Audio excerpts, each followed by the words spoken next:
Şeyden dajыңды. Мынандай операция жасауға қорықпай, кішкене ине салдыруға қорқып. Ине салдыруға қорқам. Жаңағы инені көріп өзім шаршап отырмын да, енді көп оқырмандарымды жазыпты, абайлар шоқып тастаған жоқ па деп. Мен миыма келіп жатқан нәрсе, неге каждый раз осындай нәрселер именно бізде болады? Не үшін? Не себеп? Өзімізбен өзіміз өмір сүріп жатқан адамдарымыз, ешкімге кесіріміз жоқ, өзімізбен өзіміз жүрміз әйтеуір. Содан есіме бір нәрсе түсіп кетті. Осыдан қанша 5-6 ай бұрын ғой деймін, Тілендиевада тұрып жүрген уақытта біздің боянатын заттарымыз, яғни уходовый косметикаларымыздың тұратын жерде, яғни шкафтың арт жағына біреу үлкен осындай қалың жіппен андай ине бар ғой, ине болады ғой, қалың ине, соны бір-біріне хрестик қылып, X қылып қалдырып кеткен. Оны білмеймін, мен өзім негізі оқытылу андай-мындай дегенге сенбеймін. Бірақ ананы көргеннен кейін все-таки шошып қаласың ғой. Қамауға айтамын, жан, аны сен қойып қойдың ба? Потому что біз неде, мен білемін, біз неде ешқандай жіп, ине жоқ, мен киім тікпеймін да. Қайырлы таң баршаларыңызға. Біз ұйқының планын орындап тастап магазинге келдік. Алматыдамыз, бүгін кешке тойымыз Алматыда.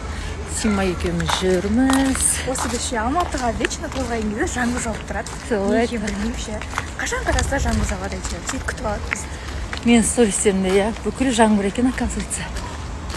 Вечно сол біз келеміз, потом жаңбыр. Бірақ кеше түнде күшті ұйықтадық қойшы, терезені ашып тастап.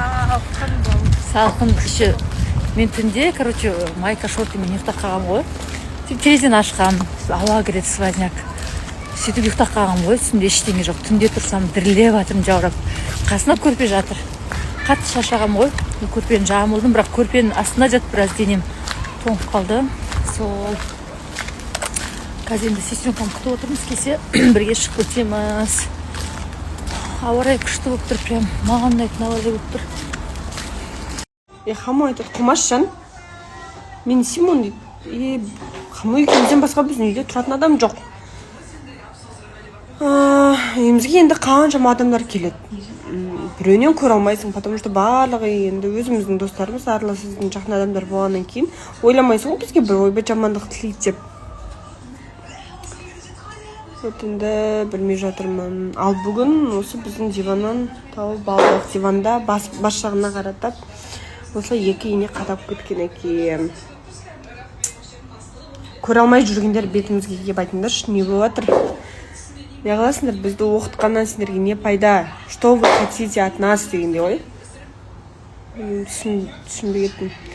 Қолмен ұстама деп көп жазды. Қолмен алдымда Құдай өзі кешірсін, Құдай өзі сақтасын, жамандықтан Аллах деп мусорға тастадым да қолымды сумен шайып жүрдім. Білмеймін енді. Ішіңе кіріп кетпейтін шығар енді бұндайды ұстағаннан кейін.